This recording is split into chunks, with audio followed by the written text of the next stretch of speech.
Olá pessoal, tudo bem? Boa noite, bom dia, boa tarde. Eu sou o Lucas Quirino, psicólogo e psicopedagogo.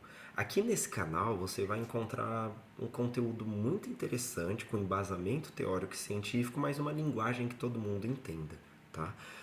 No vídeo de hoje especificamente, eu quero começar dizendo para vocês que eu tenho pensado bastante numa coisa que a gente fala de criação dos filhos. Às vezes, sem perceber, a gente acaba começando a medir se está educando bem pelo quanto a criança está dando trabalho ou não. Se ela está quieta, ótimo. Se a criança obedeceu rápido, ótimo. Se não chorou, melhor ainda, né? Se ela ficou no restaurante sem incomodar ninguém, melhor ainda. Nossa, como meu filho é quieto, como meu filho é comportado, né? Só que eu não sei se esse é o melhor jeito de olhar para o desenvolvimento infantil. Por quê?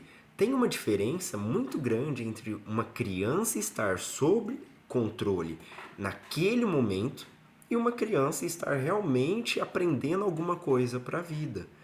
E eu acho que essa diferença, ela muda bastante a forma como a gente olha para o limite, para a birra, para a tela, para a frustração, porque criança precisa ser frustrada, para a autonomia, tudo isso que aparece dentro de casa e a gente no dia a dia acaba não dando lado, né?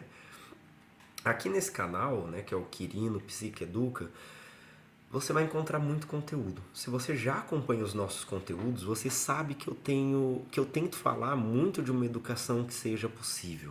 Não uma parentalidade de Instagram perfeita ou um manual de instrução, mas uma parentalidade de segunda-feira, 7 da noite, quando você tá cansado, a criança também tá cansada e ainda tem um monte de coisa acontecendo.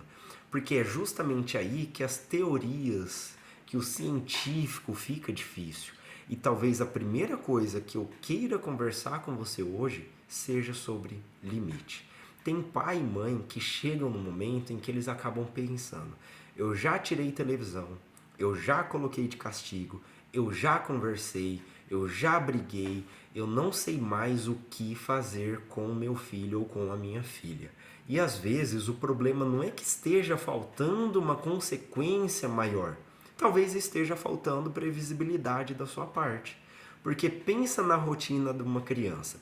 Hoje uma coisa pode, amanhã não pode. Depois pode porque o adulto está cansado. No outro dia não pode de jeito nenhum porque aconteceu uma discussão enorme dentro de casa. A criança, ela vai entendendo o limite a partir daquilo que ela vive, não só daquilo que a gente fala. Então, quando a regra, assim, muda muito de acordo com o nosso humor, com a pressa, com o cansaço, a tendência é que a criança vai testar aquele ambiente, aquele adulto cada vez mais. Não necessariamente porque ela tá pensando, hoje eu vou acordar e vou acabar com a vida da minha mãe e do meu pai. Apesar de às vezes parecer que ela acorda planejando isso, né? Mas porque ela ainda está descobrindo até onde aquilo vai. E isso me leva a uma segunda pergunta, que talvez seja mais útil do que simplesmente perguntar por que a criança não obedece. Ela sabe o que esperar de mim? Ela sabe o que esperar assim desse adulto que está do lado dela? Porque limite também é isso. É uma certa organização do ambiente. É a criança perceber que algumas coisas não são negociáveis e outras são. Que em alguns momentos eu posso flexibilizar, em outros momentos aquilo já não pode acontecer. E sustentar não significa gritar mais alto para a criança ouvir. Essa é uma parte muito importante na educação dos seus filhos. Às vezes, a gente confunde autoridade com intensidade. Como se quando a criança aumenta o tom, eu precisasse aumentar ainda mais. Se ela grita, eu grito. Se ela bate a porta, eu ameaço. Ela fala uma coisa atravessada e eu devolvo uma outra coisa. E depois de 5 minutos, tem duas pessoas completamente desreguladas tentando descobrir quem é o adulto daquela situação. E isso acontece. Eu não estou falando aqui num lugar de julgamento. Até porque pai e mãe perdem a paciência no dia a dia. Eu acho perigoso quando a gente fala de parentalidade como se o adulto tivesse que estar absolutamente regulado o tempo inteiro. Não existe isso. O que existe é a possibilidade de perceber aos poucos quando eu também estou entrando naquele ciclo. Porque tem criança que ouve o se acalma várias vezes por semana e talvez ninguém tenha parado para ensinar o que se acalmar realmente significa. Gente, vocês me desculpem, eu tô com um problema de garganta aqui, tá difícil para conseguir gravar esse vídeo para vocês. Como vocês sabem, eu gosto de gravar sem cortes, né, na realidade, na vida real para vocês. Mas voltando a falar, parece até óbvio para nós, né? Para uma criança, muitas vezes não é óbvio. O que ela faz quando ela está com muita raiva? Como percebe que está chegando no limite? Como que essa criança fala que precisa de ajuda? Como que ela pede uma pausa para o adulto? Como que ela suporta escutar um não sem transformar aquilo numa grande explosão? Né? Isso é aprendizado. Não é uma habilidade que simplesmente aparece com a idade. E antes da autorregulação, existe muita corregulação. Existe um adulto ajudando a criança a entender o que está acontecendo. Eu estou vendo que você ficou bravo, filho. Vamos conversar, mas eu não vou deixar você bater. Você pode ficar chateado, filho, comigo, mas a resposta continua sendo não. Olha como que isso é diferente de simplesmente mandar seu filho parar. Você não está concordando com aquele comportamento, mas também não está fingindo que nada aconteceu. E esse é o ponto. Você está mostrando para ele que emoção e comportamento são coisas diferentes. A raiva, ela pode existir. Bater, não. A tristeza, ela também pode existir. Mas quebrar as coisas, não. A frustração, perder num jogo, também pode existir. E talvez esse seja outro ponto em que a gente tenha se complicado um pouco na criação dessas crianças hoje em dia. A gente começou a ter muito medo da frustração. E eu entendo muito bem de onde isso vem. Ninguém gosta de ver o filho chorando porque já chorou muito no passado. Ou por algum outro motivo, né? Estou generalizando um pouquinho, mas é muito mais fácil entregar logo para a criança. É mais rápido vestir a roupa por essa criança. É mais tranquilo deixar ele ganhar a partida. Às vezes você está no mercado e pensa assim: olha, eu não vou comprar essa briga agora. Vai, filho, tô cansado, leva. Aí você acaba comprando para ele o que ele pede. Todo pai e mãe já fez alguma versão disso alguma vez na sua vida. O problema não está numa situação isolada.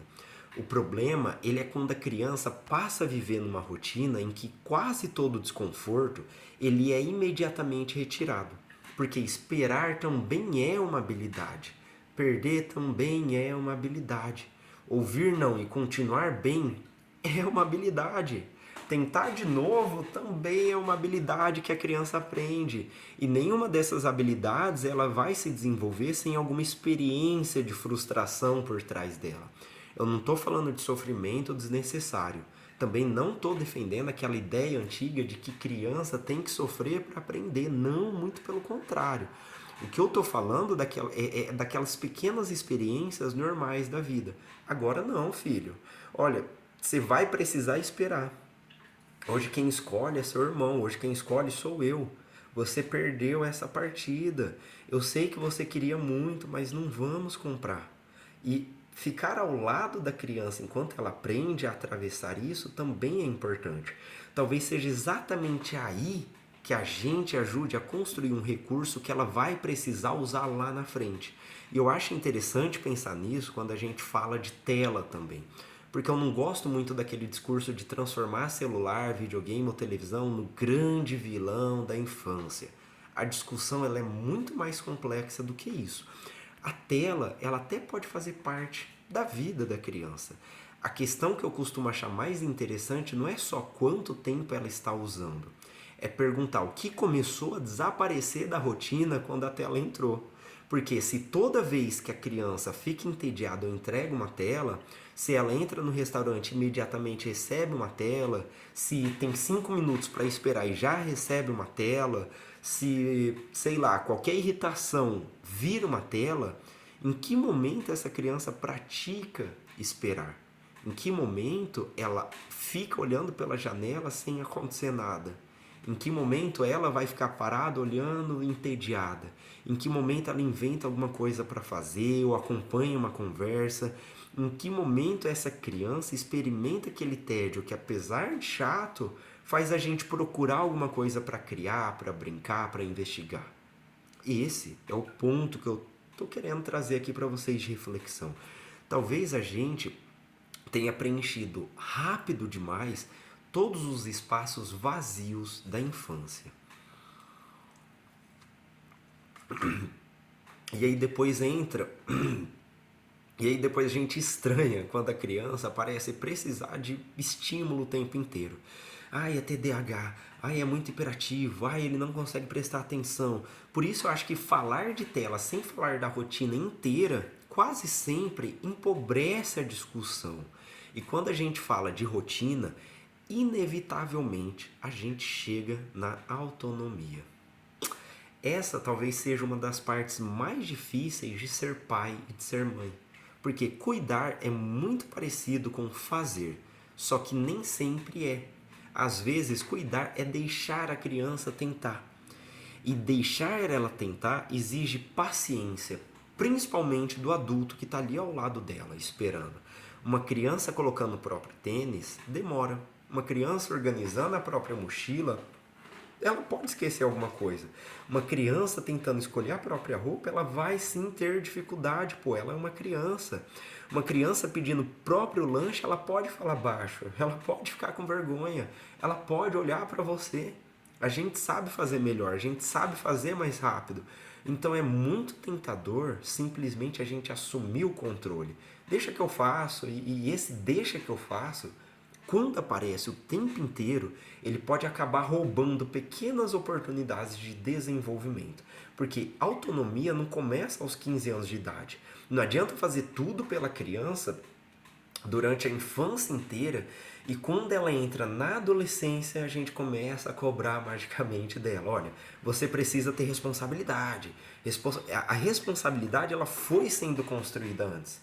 Na roupa que ela guardou, na água que ela tentou pegar, no prato que ela tentou lavar, na pequena tarefa de casa, na escolha que ela conseguiu fazer, na tentativa que não saiu perfeita e está tudo bem, no problema que você não resolveu imediatamente por ela.